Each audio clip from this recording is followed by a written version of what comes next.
Hey everybody, welcome back from the weekend. We hope you had a great weekend. We hope you practiced a lot. We hope you got to make your favorites from last week over and over again. Remember, practice makes perfect. So we do hope that you had a whole big bunch to drink this weekend. I also want to throw in here that we love the feedback that we've been getting over the weekend and all last week. We've been getting a lot of feedback from you guys. Please keep it up. Let us know what it is that you like and what you don't like, what you want to see more of. I think Jason and I agree. We want to do this for you guys, and we've been doing a lot of classics. We can do more creative things, but we don't know what everybody has on hand. And we just want to keep it approachable and really fun for you guys. So let us know if you know either of us, you know we're not going to be offended. So keep it real, okay? Yeah. Okay, so I know I already gave you a shopping list for this week, but don't worry if you don't have everything. We're going to give you guys alternatives whenever we can and give you options. And just, you know, we can make a go of it with whatever you've got on hand. So whenever possible, we will give you substitutions. So that said. All right, well, let's get started, guys. I'm really excited about this drink today. It fits, or it sort of checks off lots of boxes. It's easy to make, it's fun to make, it's delicious, which is always important, but it's also really cool looking. So I think you're gonna get lots of feedback when you make it for guests, if you're entertaining, or just for yourself. It's just a beautiful drink, and like I said, it fits all the checks all those boxes, and it's something I think you guys are gonna take away a lot from today. Yeah. So the drink is called a New York Sour.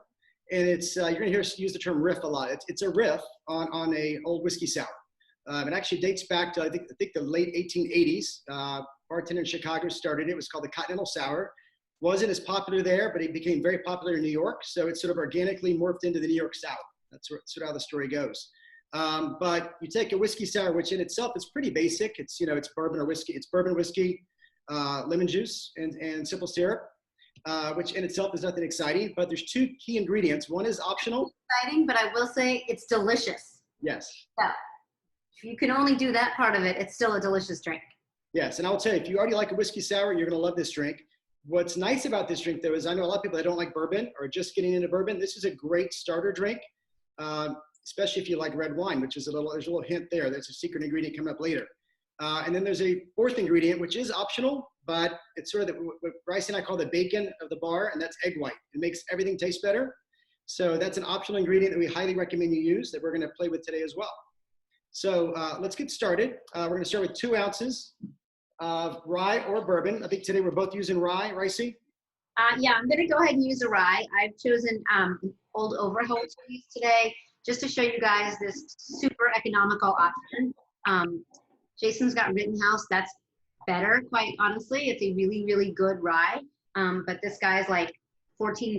So if you're gonna go through these like water, this may be a more economical option for you. Another thing that I'll say, Jason, is since I'm gonna work with egg white today, I'm gonna actually start with the egg white so that if I mess up my egg, I don't lose all my liquor and everything that I've already put in there. I'm gonna go ahead and start with that. It's a great call. Okay. The other thing is when you're working with an egg white, this has actually been sitting out here for about half an hour, getting to be room temperature. It's just gonna froth better for us and work better for us if it comes to room temperature first. So leave it sitting out for a while. Okay, back to you. Actually, do you want to show how to actually get the egg white or get the yolk out? Oh, no pressure. No pressure at all. You have 1 shot. Okay, I'll give it a shot. If it doesn't work, I'll have to edit that one out. Yep. And I got shell. I think I have to edit that out. No problem. You know what? I have an egg here. Let me grab one. Nope, I made a mess. All right, we'll try another one. Okay, so the key is to try to crack it nice and clean. Keep the yolk from going in. Although a little bar knowledge, if you actually make a drink with a full egg, it's called a flip. So you can make like a Negroni flip. Various drinks, if you add a full egg, it's now called a flip. Thanks for that. Now that I've got my egg white done properly, even though it took 2 times, we'll go ahead and put it in there and go back to the rye. Okay. So 2 ounces of rye, 1 full ounce of fresh lemon, again, fresh if at all possible. And then, the classic recipe calls for 1 ounce of simple syrup. Again, if you like it on the sweeter side, that's 1 ounce is good. I actually pared mine down to 3/4 of an ounce. So it comes down to your palate. Same thing with the lemon. You can go up or down depending on how tart you want to make it. So a recap: 2 ounces of rye, 1 ounce of lemon, and 3/4 an ounce of simple. Okay. So since I have egg white in here, I'm going to teach you guys a trick to really get the most out of that egg white. The egg white really does not do anything to your cocktail in terms of taste, really. It gives it a much thicker viscosity. It gives it a really, really silky mouthfeel when you drink it.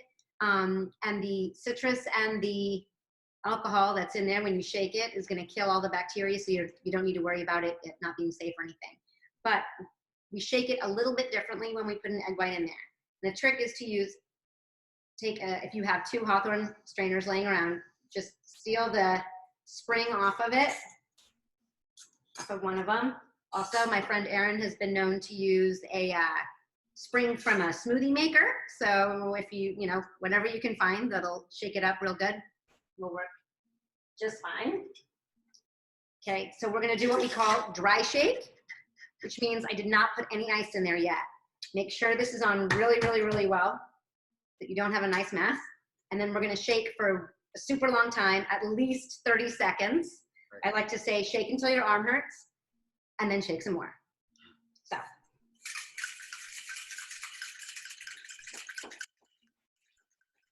No shaking.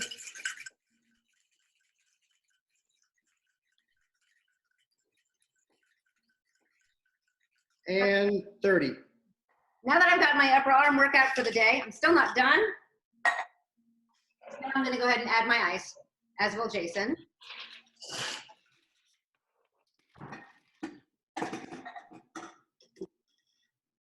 And then I'm going to shake again.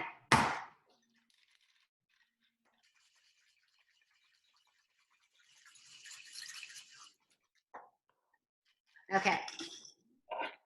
Now you'll know if you shook enough because you'll see really, really good head on top. So the more you shake, the better head you get. There's a jerk there somewhere. That's what she said. Okay. All right, so now the fun part comes. So again, as Ricey mentioned yesterday, fresh ice, never the ice that's in the shaker. You may take a couple out. Mine up in a coupe because that's just how I like them. Either option. And then we're going to strain till about 3/4 full. If we were to stop right here, at least in my case, we'd have a whiskey sour. In Ricey's case, we'd have a frothier version of a whiskey sour, and it would be fine. But what really makes this drink different, kind of gives us, and as you'll see in a second, sort of an ombre effect. I think you like that word, Ricey, ombre. As the red wine, you take a bar spoon. Daughter likes that word. Take the back of a bar spoon, or a regular spoon for that matter. Okay, with red wine. Now with wine. Second. Yes. Seriously, look at my head. That's good head. Thanks. Anyways, so as we mentioned in the shopping list on Friday, knowing most people drink wine over the weekend, no reason to pour some out if you have a little bit left in it. You can always open a new bottle, but if you have some leftover wine, this is not where you have to be real picky. Ideally, a fruit-forward red, a Malbec, Shiraz would be good, but honestly, it can be any red wine. Then you take the spoon, again, back of the bar spoon. Okay, you have to be very deliberate and sort of slow with this. You're going to pour the red wine very gently over the back of the bar spoon. There's no hurry here. And what you're trying to do is float it at the top of the drink. I don't know if you could see mine. You don't have to go to the very, very top, but just enough to get a nice effect. Some reds are a little heavier than others, so if you experiment with different reds, you'll see some will float a little bit easier than others. But that's sort of the effect. Oh, now you can see it. Almost like a tie-dye effect, or again, that ombre effect where it just sort of runs down slowly. So again, you get that wow factor if you're presenting this, you're making drinks for a party. More importantly, it tastes delicious. What's nice about it is, as I alluded to earlier, if you like bourbon, you're certainly going to taste bourbon, especially if you use a straw, because you're going to be taking the bourbon from the bottom. Actually, rye. or I'm sorry, rye. If you sip from the top, you're going to be getting mostly wine at that first sip. Little trick: if a friend is trying this for the first time, doesn't like the bourbon taste or even just the wine by itself, stir it. You'll lose the effect of the drink in terms of visually, but it'll actually taste more like a bourbon or a rye sangria, which is also always refreshing and usually well received. So that's a New York Sour. Okay, awesome. This one looks really, really beautiful. So people will be super impressed. Okay, guys, for tomorrow, all you need on hand is your tequila or your mezcal. You need your lime, your agave, and just a hint, it might be a good day to consider doing Taco Tuesday tomorrow. Just saying.